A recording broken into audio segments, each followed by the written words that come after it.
ಕಾಂಗ್ರೆಸ್ಸಿನ MLA ಅವರು ನಮಗೆ ಹೆಲ್ಪ್ ಮಾಡಿದ್ದಾರೆ, ಸಚಿವರು ಬಸನಗೌಡ ಪಾಟೀಲ್ ಅವ್ರು ಯಾರು ಅಂತ ಹೇಳ್ಬೇಕಲ್ಲ ಅವರು ಹೇಳಿ, ಅವ್ರು ಯಾರು ಯಾರು ಅಂತ ಹೇಳಿ.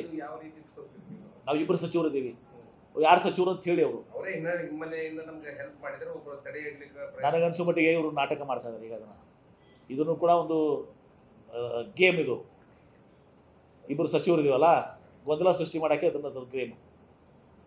ನಾನಂತರೂ ಗೊತ್ತಿದೆ ನಮಗೆ, ನಾವೆಲ್ಲ ಯಾವ ರೀತಿ ಅದನ್ನು ಚುನಾವಣೆಯನ್ನು ಎದುರಿಸಿದ್ದೀವಿ, ಏನು ಮಾಡಿದ್ದೀವಿ ಅಂತ ನಿಮಗೂ ಗೊತ್ತಿದೆ.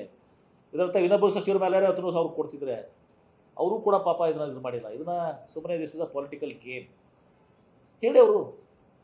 MB ಪಾಟೀಲ್ ಅಂತ ಹೇಳಿ, ಶಿವಾನಂದ ಪಾಟೀಲ್ ಅಂತ ಹೇಳಿ, ಇದು it is is loose mouth. ಅಗರ್ಬಾಯಿ ಇದು ಹೇಳಿಲ್ಲಾರ, ಕೇಳ್ರಿ ನೀವು ನಾಳೆ. ನಿಮ್ಗೆ ಅಗರ್ಬಾಯಿ ಅಂತಾರ, ಲೂಸ್ ಮೌತ್ ಅಂತಿದಾರ, ಹೇಳಿ ನೀವು ಯಾರು ಅಂತ ಹೇಳಿ, ಯಾರು ಸಚಿವರು ಅಂತ ಹೇಳಿ ಇವರು. ಸುಮ್ಮನೆ ಇದನ್ನ ನಮ್ಮಲ್ಲಿ ಕನ್ಫ್ಯೂಸ್ ಕ್ರಿಯೇಟ್ ಮಾಡಬೇಕು ಅಂತ ನಾಟಕ ಇದು. ಓಕೆ, ಆಮೇಲೆ ಬಿಡಿ, ಇನ್ನೊಂದು ಹೇಳ್ತೀನಿ, ಇವ್ರಿಗೆ ಇದೆಲ್ಲ ಮಾಡಕ್ಕೆ ಬರ್ತದೆ. ನಗರ ಶಾಸಕರು ಇವತ್ತು ಬಿಜಾಪುರದಲ್ಲಿ ಎಲ್ಲ ಓಣಿಯಲ್ಲಿ ನೀರು ಹೋಗಿದಾವೆ.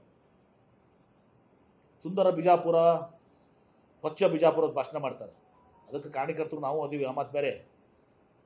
ಆದರೆ ಇವತ್ತೊಂದು ದಿವಸ ಇವರ ಅವಧಿಯಲ್ಲಿ ಇವತ್ತೊಂದು ದಿವಸ ಏನು ಮಾಡಿದ್ರು, ಮುಸ್ಲಿಂ ವಾರ್ಸ್ನ ಕೆಲಸ ಮಾಡಲಿಲ್ಲ, ಟಾರ್ಗೆಟ್ ಮಾಡಿದ್ರು ಅವಾಗ.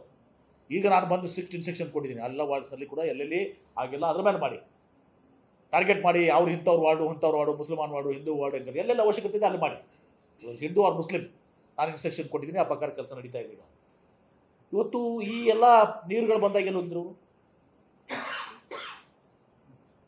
ಬಂದ್ರೆ ಒಂದು ದಿವಸ ಬಂದು ನೋಡಿದ್ರ ಯಾವ ವಾರ್ಡಿಗೆ ಹೋಗಿ ಇವತ್ತೊಂದು ನೀರು ಬಂದಾವು, ಜನ ಸಂಕಷ್ಟಾಗಿದ್ದಾರೆ, ಅದಕ್ಕೆ ತಯಾರಿಲ್ಲ ಅವರು.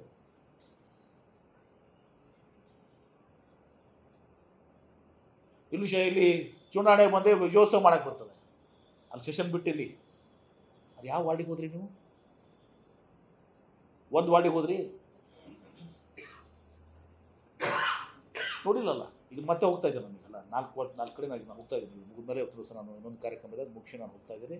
ಇವತ್ತು ವಿಜಯಪುರ ನಗರದಲ್ಲಿ ಏನು ಇದು ಆಗ್ತಾಯಿದೆ, ಅದಕ್ಕೆ ಪರಿಹಾರವನ್ನು ಈಗ ನಾವು ಕಂಡುಕೊಳ್ತಾ ಇದ್ದೀವಿ.